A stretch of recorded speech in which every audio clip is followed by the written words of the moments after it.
This lecture is going to discuss how to align protein sequences. Why would we align protein sequences rather than DNA sequences? This is due to the fact that amino acid sequences are often more conserved than their underlying DNA. And this has to do with the evolutionary pressure keeping synonymous mutations being more common than non-synonymous ones. So, and actually, even for non-synonymous mutation, they are more frequently mutated toward amino acids with similar properties. So you would see residues like valine often converted into leucine, and you would see arginine converting into lysine. It makes sense to try to reflect this as well when we are aligning sequences, because this is supposed to be measuring homology. Well, actually, in principle, we could use the same kind of scoring function as we did for DNA sequences. However, we can create better scoring systems using score matrices. That is, score functions that are dependent on which amino acids that are evaluated.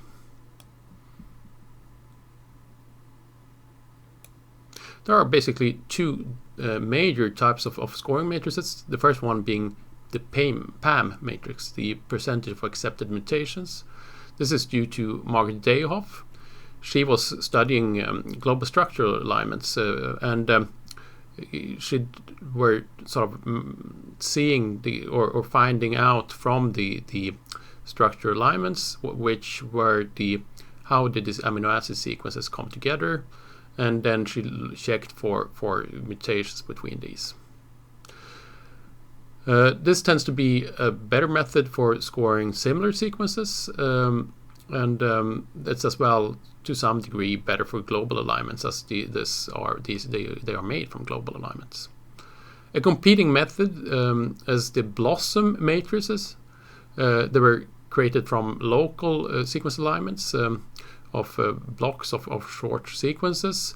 This stems from what's known as the blocks database. And this is slightly better for detecting similarities in. Unfortunately, they are named in the quirky way, so there are different numbers for each of these matrices. There's a popular choice is the Blossom 62, another one is PAM 250, etc., etc. And unfortunately, the higher numbers indicate suitability for more diverse sequences in PAM matrix, but the opposite is true for the Blossom matrices. The very lower number indicates suitability for more diverse sequences. But a rule of thumb is that the Blossom 45 matrix is approximately the same thing as a PAM 250 matrix. So how do these matrices look like? Well, they are consisting of different values for the substitution from one amino acid to another amino acid. You might see here that a couple of things are interesting properties.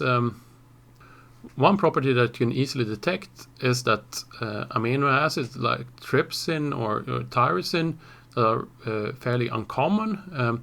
They are very seldom replaced with, or they get a very high score for being conserved, i.e. when they both appear in the same position. This is just because they are as well very much like to be conserved in homolog sequences. They have a very specific function. You can as well see that replacement of certain amino acids with each others are seemingly quite favored. For instance, let's see here, a leucine to an isoleucine, for instance, get a score of 2, and that's due to the fact that there's not that much difference between a leucine and an isoleucine, and property-wise.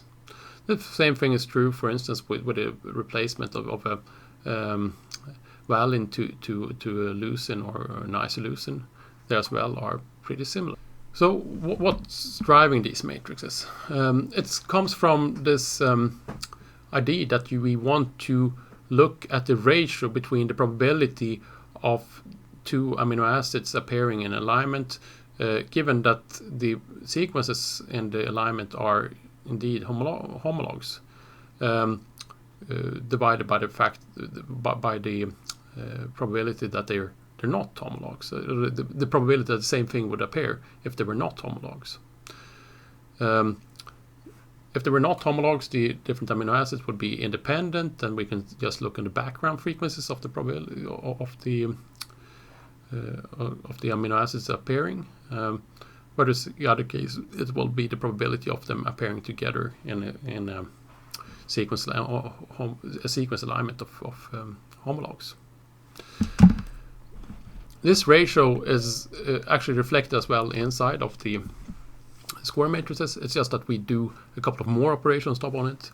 Foremost, rather than just looking at the ratio, we look at the log ratio between those two probabilities, and we as well normalize this based on a factor lambda, and this factor is mostly there to be able to round the scores into full integers without getting too much rounding errors as possible. So they've been fiddling around a bit with the lambdas here to get a consistent lambda that gives as small integer value rounding errors as possible. So what is the underlying assumption here? Well, the reason why we look at these scores at all is that we look for the probability of full-length sequences being homologs divided by the probability of them are not homologs.